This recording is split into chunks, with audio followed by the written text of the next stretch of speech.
Bonjour à tous, bonjour Gilbert Collard. Bonjour, bonjour. Le président de la République, François Hollande, dans une interview à la presse quotidienne régionale, annonce aujourd'hui qu'il y aura peut-être de nouvelles baisses d'impôts l'an prochain si la croissance s'amplifie en 2016, dit-il. Est-ce que vous croyez en ces promesses ? Écoutez, si la croissance s'amplifie en 2016, si François Hollande a des ailes, ça devient un aigle. Hein. C'est-à-dire que, bon, avec des si, autrefois on mettait, d'après Henri IV, Paris en bouteille.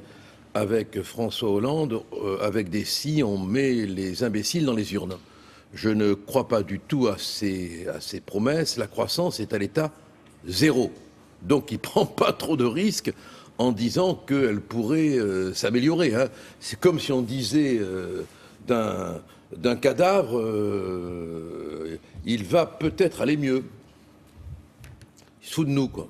Cet après-midi, c'est l'autre actualité du jour. Jean-Marie Le Pen est une nouvelle fois convoqué devant le bureau exécutif du Front National qui fait office de commission de discipline.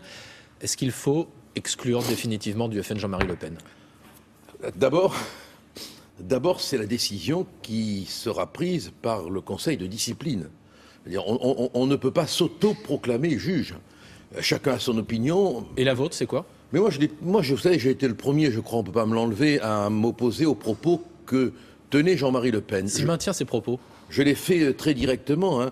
S'il maintient ses propos, il doit être sanctionné pour les propos qu'il a tenus. Un point, c'est tout. Exclu ? Ça peut aller du blâme à l'exclusion, à la suspension temporaire. Vous êtes favorable à quoi ? Moi, je suis favorable à l'intelligence. C'est-à-dire ? C'est-à-dire aux solutions. C'est pas une réponse, l'exclusion, la suspension C'est bien la première fois qu'un journaliste me dit que l'intelligence n'est pas une réponse. Non, mais on l'exclut ou on le suspend ? On l'exclut ou on le suspend ? Mais on a le choix entre plusieurs solutions. Et vous êtes favorable à laquelle ? Moi, je ne siège pas dans la commission, mais si j'avais été dans la commission, je lui aurais demandé ses explications, et s'il avait fait un pas vers le regret, c'est-à-dire s'il avait dit tout simplement « je regrette ce que j'ai dit », j'aurais pris une mesure intermédiaire. Et s'il ne le regrette pas ? Ah non, s'il ne le regrette pas, écoutez, il va chanter « Non, rien de rien » avec Edith Piaf, et puis voilà. Donc dans ce cas-là, dehors du Front National. S'il ne regrette pas les propos qu'il a tenus sur les chambres à gaz, sur le gouvernement de Vichy, il ne peut plus travailler avec nous, parce qu'on est en opposition frontale, si j'ose dire, sur des questions essentielles d'histoire, de civilisation, de société. Est-ce que cette polémique, ce conflit, il n'est pas en train de casser la dynamique du Front National ? Mais non, c'est-à-dire qu'on ne peut...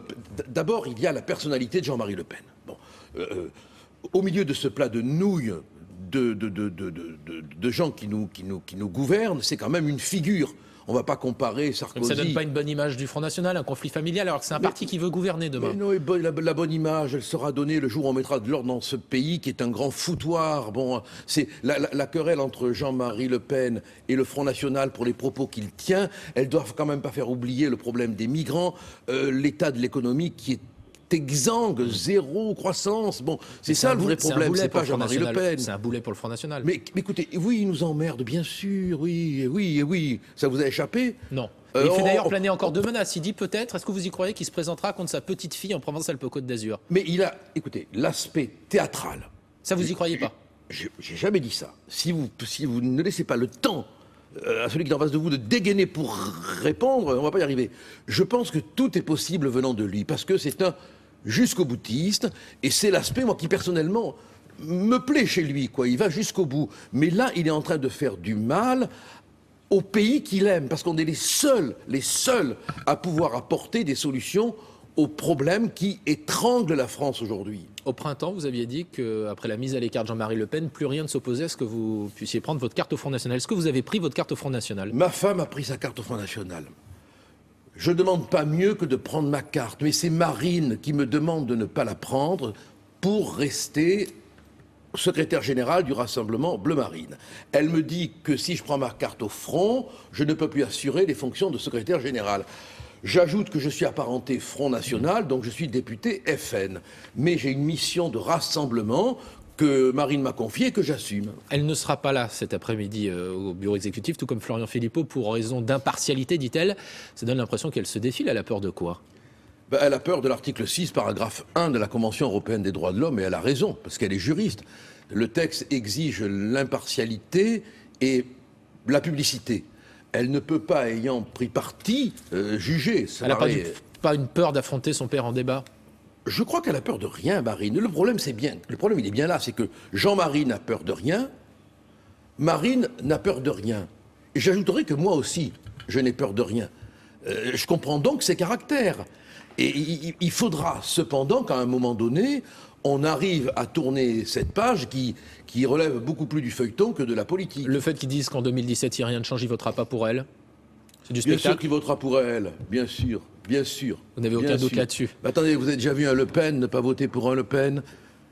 Ils aiment trop la France. Ce conflit, ça donne à l'occasion à Nicolas Sarkozy de critiquer le Front National. Il dénonce, je cite, un manque d'élégance dans l'attitude de Marine Le Pen. Vous en pensez quoi? Qui ferait bien de téléphoner à son père pour prendre de ses nouvelles. Pourquoi? Parce que d'après ce que je crois savoir, les relations entre le père et le fils ne sont pas très bonnes.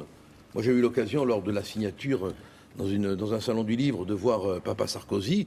Il ne semblait pas enchanté de la filialité de son rejeton. Vous avez lu son interview cet été dans les pages de Valeurs Actuelles. Il tend la main aux électeurs du Front National. Voter FN au premier tour, c'est voter PS au second. Vous en pensez quoi? Moi, j'en pense que pour l'instant, tous les candidats de l'UMP qui ont été élus, je pense notamment au maire de Saint-Gilles, qui s'est fait élire avec les voix du Parti Socialiste, du Parti Communiste. Bon, en réalité, ils voudraient avoir avec lui, Nicolas Sarkozy, les socialistes, les Verts, le Front National, un peu tout le monde. Mais le problème pour lui, c'est qu'il a été président de la République et qu'il a rejeté les électeurs du Front National et qu'il n'a jamais appliqué la moindre idée qui aurait pu complaire aux électeurs du Front National. Donc c'est un fourbe. Il est prêt à raconter n'importe quoi pour vendre dans les urnes sa camelote. Mais on n'est pas dupe. Merci beaucoup Gilbert Collard. C'est à vous Thierry.